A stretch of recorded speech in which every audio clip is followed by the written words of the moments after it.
السلام عليكم ورحمة الله. هذا طيور البحر النوارس، هذا الحريش، هذا الصغار اللي يطير أو نوعية الصغار حريش. ردا إلى مكانهن، طارا وردا. هذه الصغار نسميهن الحريش. أما نوعية الكبار فيه نوعين، الحصني والصلال. أما هذين الصغار مثل ما قلنا الحريش أو أم الحريش. يعني الصراحة يعني هذا طائر البحر النورس هذا مفترس، أي شيء يأكل دواب، يأكل حيوانات، يأكل الطيور الصغار، يأكل حشرات، أي شيء يحصل يأكل، مثل الصقور. يعني ما يعرف عن أي شيء.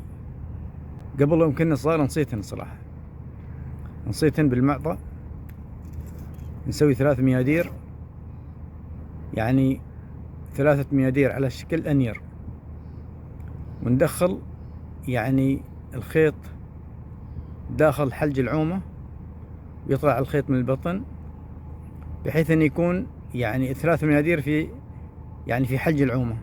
يعني الخيط حوالي 2 أو 3 أمتار، نحطيه في حصان ندفنه على السيف.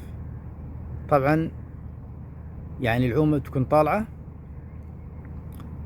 ويطير المسكين يعني يشل العومة. أول ما يشل العومة يضرب المدار، يعني 3 ميادير، واحد منهم عادة يعني على طول المدار يضرب في الخشم على طول، يعني في الخشم، وقليل ما يسرط، يعني يسرط العومة مع المدار قليل. بس هو إذا شلها طار على طول يضرب المدار في الخشم أو في المنقار في اللسان، لكن قليل ما يسرط المدار أو العومة. يسرط هذا كان يعني الحريشة هي جالسة وتاكل العومة أو تتبع العومة. أما هي طايرة فالمدار يضربها من فوق. وشكرا، تابعونا إن شاء الله، بنسوي حلقة عن المعضة، كيف يسوون المعضة، كيف ننصب المدار أو العومة حق الطير.